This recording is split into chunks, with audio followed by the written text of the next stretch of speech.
Hello my dear students, आज हम some basic concepts of chemistry का लेक्चर थर्ड करेंगे। उम्मीद करता हूं कि आपने लेक्चर फर्स्ट और लेक्चर सेकंड कर लिया होगा। अगर आपने नहीं किया है तो पहले आप लेक्चर फर्स्ट और सेकंड करिए, देन आप लेक्चर थर्ड करिएगा।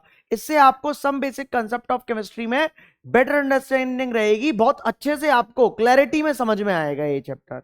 अब आप ध्यान से इधर देखिए, लेक्चर थर्ड में हम सबसे पहले करेंगे जो मैंने आपको लेक्चर सेकंड में लास्ट क्वेश्चन होमवर्क में दिया था, वो क्वेश्चन हम पहले इधर करेंगे, देन मैं क्या करूंगा, ये लेक्चर थर्ड स्टार्ट करूंगा। अब आप ध्यान से इधर देखिए कि मैंने क्या दिया था, calculate the molecular formula of a compound if it contain, मतलब मॉलिक्यूलर फॉर्मूला बताना है मेरे को कि सोडियम कितना है 14.31, सल्फर कितना है 9.97, 69.50 क्या है ऑक्सीजन और 6.22 क्या है हाइड्रोजन। इसमें उसने बोल रखा है कि assume that whole hydrogen in the compound present as water of crystallization, the molecular mass of compound कितना दे रखा है 322 दे रखा है। कितना दे रखा है 322। बोलिए क्लियर है कि नहीं है। उम्मीद करता हूं कि समझ में आ रहा होगा। अब आप ध्यान से इधर देखिए, अगर इस जगह में आपको सबसे पहले हम इस जगह क्या लिखते हैं, नेम ऑफ एलिमेंट्स लिखते हैं। क्या लिखते हैं, नेम ऑफ एलिमेंट्स। देन हम क्या लिखते हैं, परसेंटेज लिखते हैं। देन हम क्या लिखते हैं, एटॉमिक मास लिखते हैं।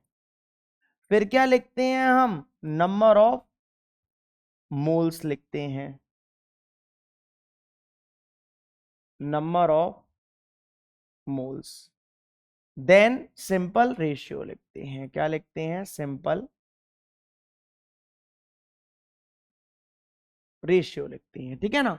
अब इस जगह देखिए कि नेम ऑफ एलिमेंट्स में सबसे पहला हमारा आता है क्या, सोडियम। सोडियम का सिंबल क्या होता है, Na होता है, और इसकी परसेंटेज कितनी दी हुई है 14.31 दी हुई है। देन क्या है हमारा, सल्फर है। सल्फर की कितनी दी हुई है 9.97 दिया हुआ है। फिर क्या है, ऑक्सीजन। ऑक्सीजन का कितना दिया हुआ है 69.50 दिया हुआ है। देन क्या है, हाइड्रोजन। और हाइड्रोजन का कितना दिया हुआ है 6.22 दिया हुआ है। कितना दिया 6.22। अब एटॉमिक मास आपको सोडियम का पता है 23 होता है, सल्फर का पता है 32 होता है, ऑक्सीजन का 16 और हाइड्रोजन का 1।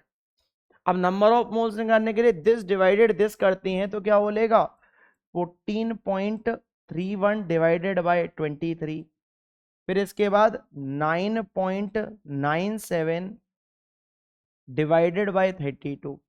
फिर इसके बाद 69.50 डिवाइडेड बाय 16 और 6.22 डिवाइडेड बाय 1। तो ये तो 6.22 हो लेगा। इसको डिवाइड कर कर हमारा आएगा 0.62 और इसको डिवाइड कर कर हमारा आएगा 0.31 और इसको आएगा 4.34। ठीक है, उम्मीद करता हूं कि ये आप डिवाइड खुद कर लोगे। इतना मैं आपसे एक्सपेक्ट करता हूं कि ये आप खुद करोगे डिवाइड। भाई 10th स्टैंडर्ड कर कर आए हो, 11th स्टैंडर्ड स्कूल की सेकंड हाईएस्ट क्लास है, और उसमें मैं अगर आपको डिवाइड करवाऊं तो ये तो नहीं हो सकता। ठीक है ना। अब इधर आप ध्यान से देखिए, इसमें सबसे स्मॉलेस्ट नंबर कौन सा, ये है। तो 0.62 को 0.31 से डिवाइड करूंगा, 0.31 को 0.31 से ही डिवाइड करूंगा, इसको भी 0.31 से डिवाइड करूंगा,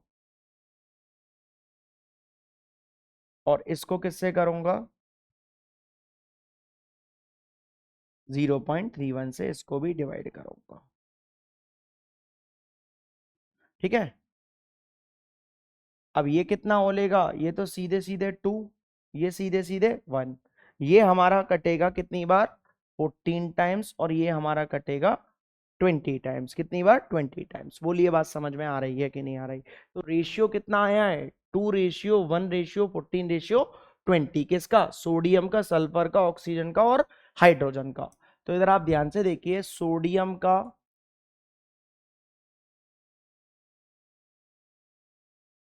रेशियो सल्फर का रेशियो, ऑक्सीजन का रेशियो और हाइड्रोजन का रेशियो कितना आया है? 2:1:14:20। तो हमारा इंपेरिकल फॉर्मूला क्या होलेगा? इंपेरिकल फॉर्मूला होलेगा हमारा Na2S1O14 और H20। ये क्या हो लिया है? इंपेरिकल फॉर्मूला हो लिया। क्या हो लिया ये? इंपेरिकल फॉर्मूला हो लिया। अब इधर आप ध्यान से देखिए कि अब अगर इस जगह मेरे को मॉलिक्यूलर मास कितना दे रखा है? मॉलिक्यूलर मास मेरे को दे रखा है 322 और इंपेरिकल फॉर्मूला मास अगर मैं निकालूंगा तो सोडियम 2 और सोडियम का 23, सल्फर 1, सल्फर का 32, ऑक्सीजन 14, ऑक्सीजन का 16, हाइड्रोजन 20 और हाइड्रोजन का 1। तो इसका जो इंपेरिकल फॉर्मूला मास है ये भी कितना आएगा? 322 ही आएगा। अगर मैं एन निकालूंगा तो क्या होता है? Molecular mass upon empirical formula mass, ये एन का फॉर्मूला होता है। अब मॉलिक्यूलर मास कितना है? मॉलिक्यूलर मास है 322 और एम्पेरिकल फॉर्मूला मास है ये भी 322। तो कितना आ लिया? 1 आ लिया। तो अब हमारा मॉलिक्यूलर फॉर्मूला कितना हो लेगा? इधर आप ध्यान से देखिए तो मॉलिक्यूलर फॉर्मूला का मैंने आपको कल फॉर्मूला बताया था, एम्पेरिकल फॉर्मूला इनटू एन। अब एम्पेरिकल फॉर्मूला कितना आया है?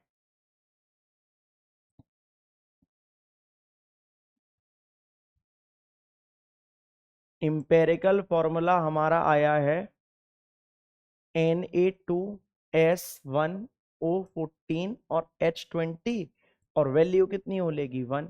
तो मॉलिक्यूलर फॉर्मूला हमारा हो लेगा Na2S1O14 और H20।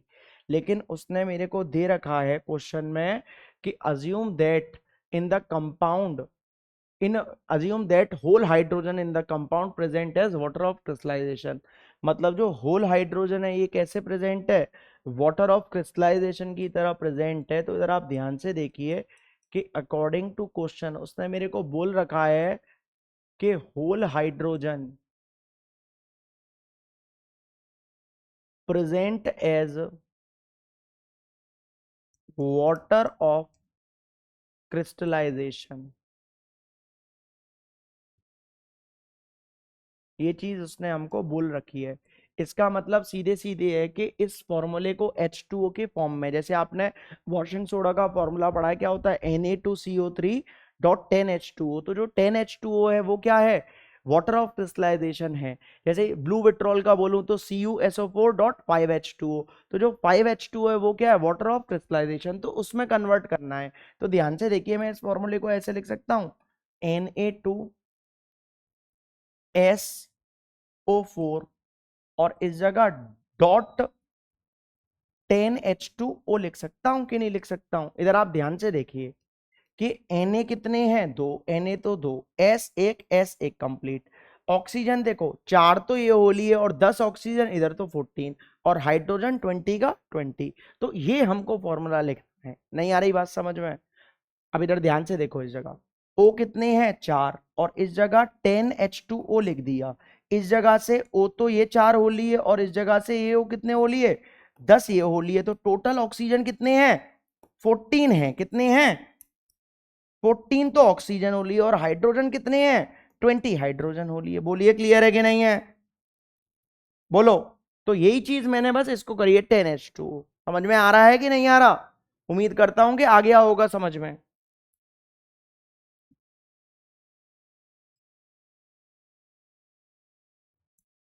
इधर देखिए, अब हमारा आता है number of moles, very important. Number of moles को हम किससे लिखते हैं? नंबर ऑफ मोल्स को हम एन से लिखते हैं। किससे लिखते हैं? एन से। नंबर ऑफ मोल्स का जो फॉर्मूला होता है वो होता है मास ऑफ सब्सटेंस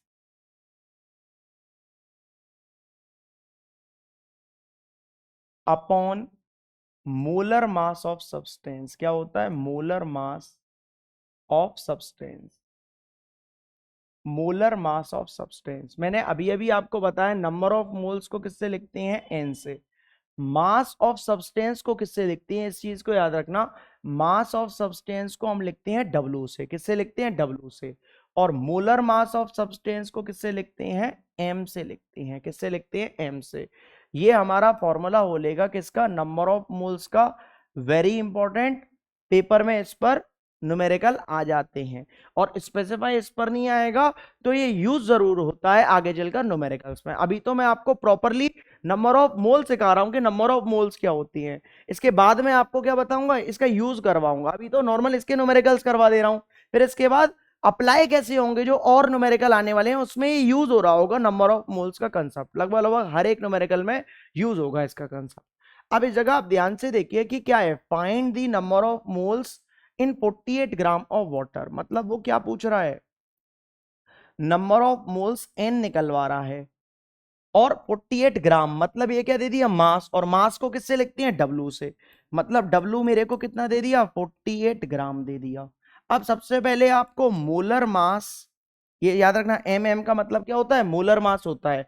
तो मोलर मास ऑफ वाटर ये पता होना चाहिए। तो लेक्चर फर्स्ट में मैंने ये निकालना सिखाया था, हाइड्रोजन 2 और हाइड्रोजन का 1, ऑक्सीजन 1 और ऑक्सीजन का 16। तो ये कितना हो लेगा, 18 ग्राम हो लेगा, कितना हो लेगा, 18 ग्राम ये हो लेगा। अब मेरे को n निकालना है, तो n का फॉर्मूला क्या होता है, W अपॉन m। बोलिए बात समझ में आ रही है कि नहीं आ रही, W कितना है, 48 है, और m कितना है, 18 है। तो जब मैं इसको सॉल्व करूंगा तो इसको सॉल्व होकर जो मेरा आंसर आएगा वो आंसर आ जाएगा इस जगह 2.67 मोल्स आ लेगा। कितना आ लेगा, 2.67 मोल्स। बोलिए बात समझ में आ रही है कि नहीं आ रही।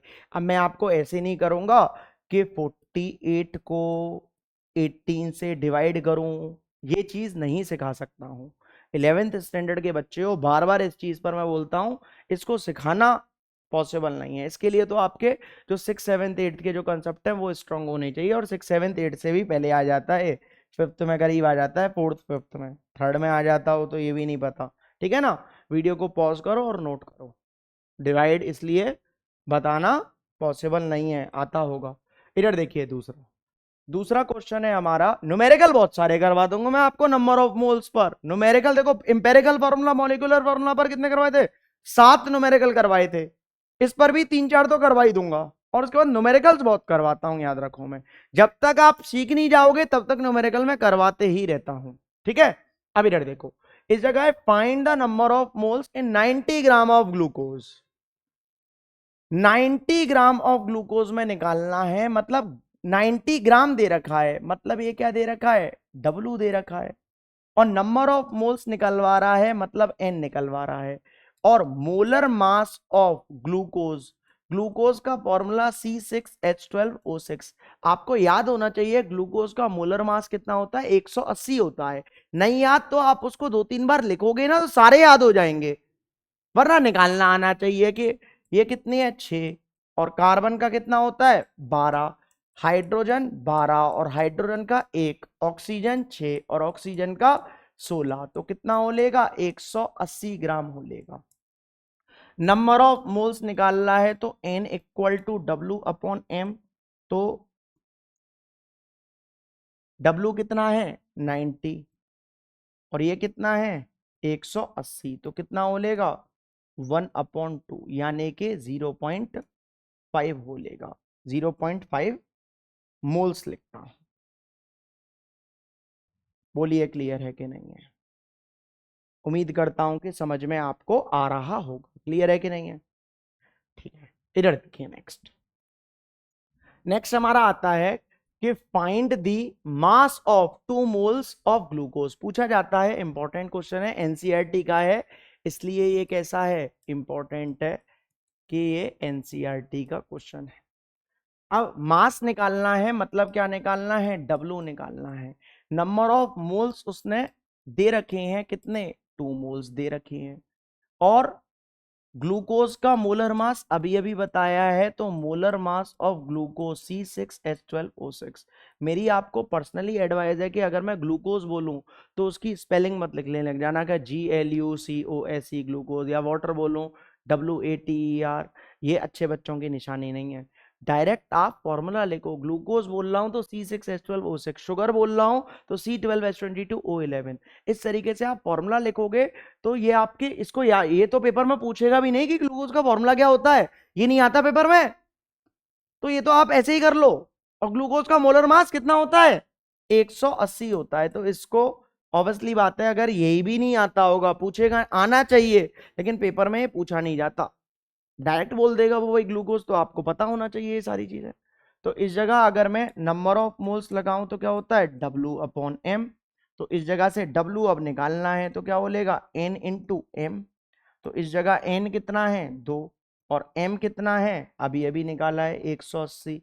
तो कितना हो लेगा ये हमारा, 360 ग्राम हो लेगा। बोलिए बात समझ में आ रही है कि नहीं आ रही। नंबर ऑफ मोल्स का कंसेप्ट क्लियर होना चाहिए आपको। वीडियो को पॉज करो और नोट करो, ठीक है ना। इधर देखिए, मैंने आपको ये सारी चीजें बता दी कि जितने भी बेसिक्स हैं, some basic concept of chemistry में, सब बता दिया है। अब इधर से कोर 11th क्लास स्टार्ट हो रही है। अगर आप इसको ध्यान से नहीं पढ़ोगे, लेक्चर कंप्लीट होने के बाद खुद अगर प्रैक्टिस नहीं करोगे तो आपको नहीं आएंगी ये चीजें।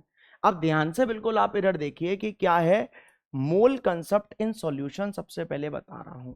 तो सबसे पहले मैं आपको बता रहा हूं कि सॉल्यूशन क्या होता है, बिल्कुल ध्यान से देखना, लिखने मत लग जाना, ये लिखने की आदत को खत्म करो साथ के साथ। टीचर जब समझा रहा है तो ध्यान से समझो, टीचर खुद बोलता है, और कोई बोले नहीं बोले मैं जरूर बोलता हूं कि बेटा अब नोट करो। तो इस तरीके से आपको नोट करना है, साथ के साथ बिल्कुल नोट नहीं करना, पहले समझ लो फिर करना।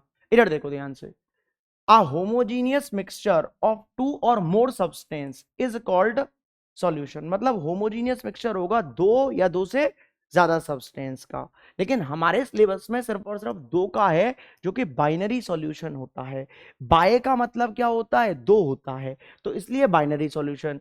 तो the solution which consist only two components, और वो दो कंपोनेंट कौन कौन से होने चाहिए, एक सॉल्यूट होना चाहिए और एक क्या होना चाहिए, सॉल्वेंट होना चाहिए, इज कॉल्ड बाइनरी सॉल्यूशन। उसको हम क्या बोलते हैं, बाइनरी सॉल्यूशन बोलते हैं। अब इस जगह ये सॉल्यूट और सॉल्वेंट क्या होता है, तो इस जगह आप ध्यान से देखो, अब सॉल्यूट और सॉल्वेंट बता रहा हूं, वेरी इंपॉर्टेंट है, बहुत बेसिक है, सॉल्यूट और सॉल्वेंट आना चाहिए आपको ये। तो सॉल्यूट और सॉल्वेंट क्या होता है, the component which is present in laser quantity, मतलब जो लेसर क्वांटिटी में प्रेजेंट होगा, अंडरलाइन करो ना इस जगह लेसर क्वांटिटी को, in the solution is called solute, उसको क्या बोलती हैं, सॉल्यूट बोलती हैं। And the component which is present in larger quantity, तो जो लार्जर क्वांटिटी होगा तो उसको क्या बोलते हैं हम लोग, सॉल्वेंट बोलते हैं, जो लार्जर क्वांटिटी में प्रेजेंट होगा। मतलब जो कम होगा वो सॉल्यूट, और जो ज्यादा होगा वो क्या होगा, सॉल्वेंट। तो इस जगह आप ध्यान से देखिए कि इधर ध्यान से देखो कि सॉल्यूट है और फिर क्या है, सॉल्वेंट है। तो देखो सॉल्यूट में कितने आ रहे हैं, 1 2 3 4 5 6, तो कम है, और इस जगह 1 2 3 4 5 6 7 ज्यादा है। तो जो ज्यादा वो सॉल्वेंट और जो कम वो सॉल्यूट। बोलिए क्लियर है कि नहीं है, उम्मीद करता हूं कि समझ में आ रहा होगा। वीडियो को पॉज करो और नोट करो जल्दी से इसको, ठीक है। अब इस जगह आप ध्यान से देखिए, अगर इस जगह में आपको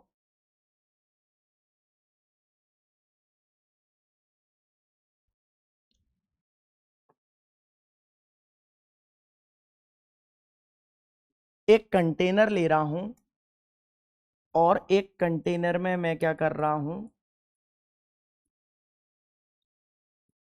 पानी मिला रहा हूं। क्या ले लिया है इसमें, पानी ले लिया है मैंने, ये क्या है, वाटर, पानी। और इसमें मैं क्या ऐड कर रहा हूं, शुगर ऐड कर रहा हूं। क्या ऐड कर रहा हूं, शुगर ऐड कर रहा हूं। तो इस जगह शुगर आ लेगी, या दूसरे मार्कर से कर दे रहा हूं इसको।